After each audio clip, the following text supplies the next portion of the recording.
बिस्मिल्लाहिर्रहमानिर्रहीम, अस्सलाम वालेकुम। ये मेरे साथ हिबा हैं, ये हमारे मेडिकल कॉलेज की स्टूडेंट हैं। ये मुझसे कुछ बहुत ही बड़े अच्छे सवाल कर रही थी रोज़े के हवाले से, तो मैंने सोचा कि इनके जो सवाल हैं हम उसको रिकॉर्ड कर लें, शायद और लोगों को भी फ़ायदा हो जाए। तो प्लीज़ हिबा, अगर आप अपना क्वेश्चन रिपीट कर दें जो आप पूछ रहे थे। मैं आपसे पूछना चाह रही थी कि क्या रोज़ा कोई जिस्मानी और रूहानी फ़ायदा देता है? जी, हिबा पूछ रही हैं कि रोज़े के कोई जिस्मानी या रूहानी फ़ायदे हैं। तो बिल्कुल है, मेडिकल साइंस ने ये प्रूव किया है कि रोज़ा जो है वो बॉडी का डिटॉक्स करता है, बॉडी को एनर्जाइज करता है, मेटाबॉलिज्म बेहतर करता है। और एक फिनोमेना होता है, उसको ऑटोफेगी कहते हैं। ऑटोफेगी का मतलब ये होता है कि जब इंसान ने रोज़ा रखा हुआ होता है तो बॉडी के अंदर जो डेड सेल्स होते हैं, कैंसर सेल्स होते हैं, या वो सेल्स जो कहीं स्टोर में पड़े होते हैं, बॉडी उनको रीयूज़ करती है एज अ फ्यूल। तो उसमें body get rid of all those toxic material also. ये एक बड़ा नया फिनोमेना है और इसके ऊपर नोबेल प्राइज़ मिला हुआ है। मुझे नाम उनका याद नहीं है जिनको ये मिला है, लेकिन ये ऑटोफेगी कहलाता है, जो कि रोज़े में होता है।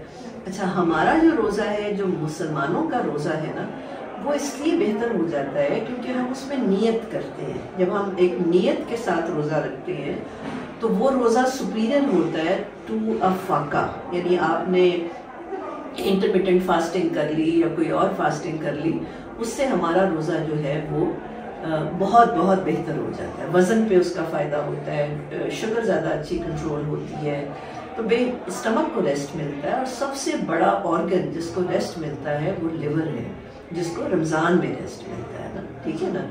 फिर आपने उसका आपका जो आपका एक और भी सवाल था, अगर वो पूछ लो तो फिर मैं आपको रूहानी जो आप पूछना चाह रही थी मेरे से, वो शायद आप रिलेट कर सकूँगी ना। मैम, आप अक्सर लोगों को कहते हैं कि जिस्मानी और रूहानी अमराज के लिए दुरूद शरीफ पढ़ा करें, तो उससे क्या असर होता है जिस्मानी और रूहानी शिफा के ऊपर? ठीक है, असल में ना ये मैंने अपनी बॉडी पे खुद सीखा था, क्योंकि मैंने भी during my professional journey struggle गुजारी, स्ट्रेस झीला। तो मैंने ये देखा, किसी ने मुझे एडवाइस किया कि तुम दुरूद शरीफ पढ़ा करो तो तुम्हें बड़ा तुम्हारे अंदर पीस होगा ना।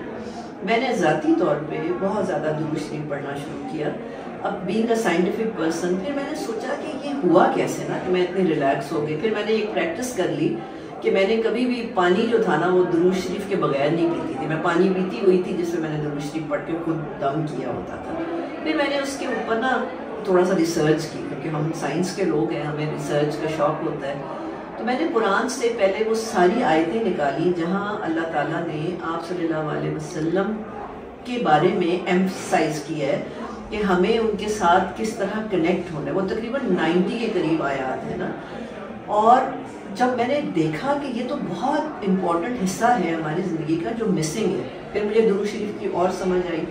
उसके अलावा मैंने कुछ लोगों को ऑब्ज़र्व किया जो बेइंतहा दुरूद शरीफ पढ़ते थे और जिनके अंदर आप सल्लल्लाहु अलैहि वसल्लम से इश्क था या हुब थी। वो बहुत रिलैक्स लोग होते थे। जब वो मेरे क्लिनिक में आते थे ना तो उनकी एनर्जी ही डिफरेंट होती थी।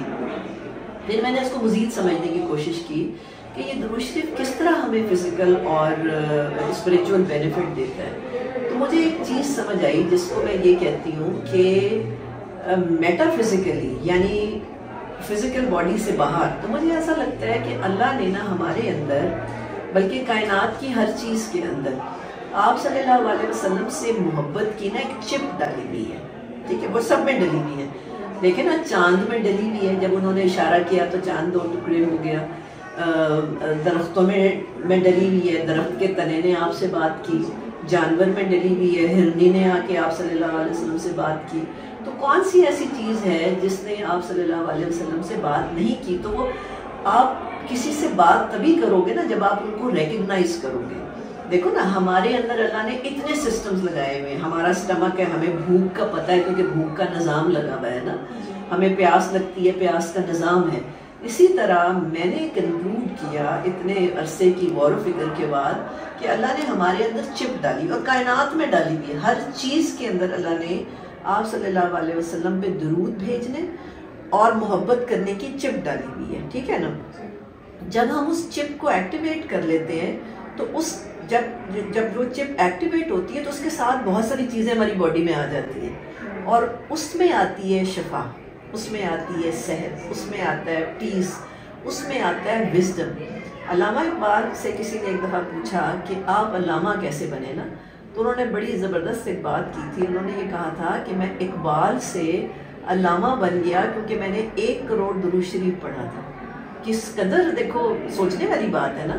تو آپ تو ینگ لوگ ہو نا، آپ کو یہ چاہیے کہ آپ خود بھی پڑھو۔ کیوں پڑھو؟ کیوں پڑھو؟ کیونکہ اللہ نے کہا ہے نا، سورہ احزاب ہے، سورہ احزاب میں اللہ نے کہا ہے کہ میں اور میرے فرشتے آپ صلی اللہ علیہ وسلم پہ درود بھیجتے ہیں، تو اے ایمان والو تم بھی درود و سلام بھیجو۔ یعنی ایک واحد کام درود شریف پڑھنا ہے جس کو کر کے ہم اللہ کی ٹیم میں شامل ہو سکتے ہیں۔